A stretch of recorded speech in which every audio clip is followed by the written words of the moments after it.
আসসালামু আলাইকুম প্রিয় শ্রোতাগণ। বিশ্ববিখ্যাত মুফাসসির, মুহাদ্দিস ও ধর্মপ্রচারক ইবনুল জাওজি রহমউল্লাহর আত্মার পরিচর্যা বই নিয়ে আলোচনা করব ইনশাআল্লাহ। সকল প্রশংসা আল্লাহর জন্য, যিনি রোগ সৃষ্টি করেছেন তার উত্তম নিরাময়। রোগে ধ্বংসোন্মুখ মানুষের নিরাময় করা তার কত বড় নিয়ামত। তাই তিনি মানুষের কপালে যা লিখে দিয়েছেন তাই তার অসীম অনুগ্রহের ফল। সব কিছুর জন্য শুধু তারই প্রশংসা করছি আর সাক্ষ্য দিচ্ছি যে তিনি ছাড়া কোনো মাবুদ নেই। তিনি এক, অদ্বিতীয়।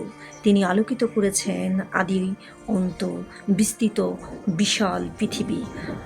আরও সাক্ষ্য দিচ্ছি যে মুহাম্মদ সাল্লাল্লাহু আলাইহি সাল্লাম আল্লাহর বান্দা ও রাসূল, আসমান জমিনের সর্বশ্রেষ্ঠ সৃষ্টি।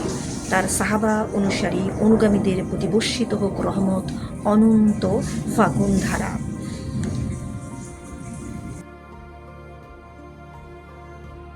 আজ আমরা প্রথম অধ্যায় নিয়ে আলোচনা করব বিবেকের শ্রেষ্ঠত্ব। বিবেকের সংজ্ঞা ও অবস্থান নিয়ে রয়েছে তুমুল মতৈক্য, বিস্তর কথাবার্তা। এর শ্রেষ্ঠত্ব বিষয়ক হাদিসও রয়েছে। তদমধ্যে অনেক হাদিস আমি জাম্বিউল হাওয়া গ্রন্থে উল্লেখ করেছি, তাই সেগুলো যতটুকু পুনরাবৃত্তি করব না, বরং এখানে অল্প কিছু তুলে ধরেছি।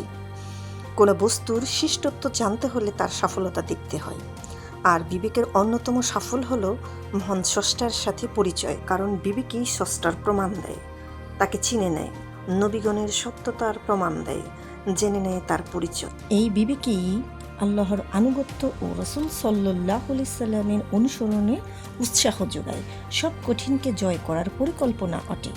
এমনকি পশুকেও বসে আনে, শিখিয়ে দেয় জাহাজ নির্মাণ শিল্প, বিশাল জলরাশি বাধা ডিঙিয়ে যা আমাদের পৌঁছে দেয় সাগরের ওপারে। ফাঁদ পেতে শিকার করে কত জলজ পাখি।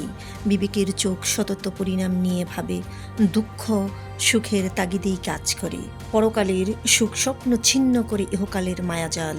এই বিবেক আছে বলেই মানুষ আজ সৃষ্টির সেরা জীব। বিবেকহীন সব জন্তু জানোয়ার তার কাছে ব্যর্থ, পরাজিত। এই বিবেক আছে বলেই জ্ঞান, বিজ্ঞান, প্রযুক্তি কল্যাণে মানুষ পেরেছে পার্থিব কল্যাণের শীর্ষ চূড়ায়। আর বিবেকের শ্রেষ্ঠত্ব বয়ানে এতটুকুই যথেষ্ট, তাই আর কথা বাড়ালাম না।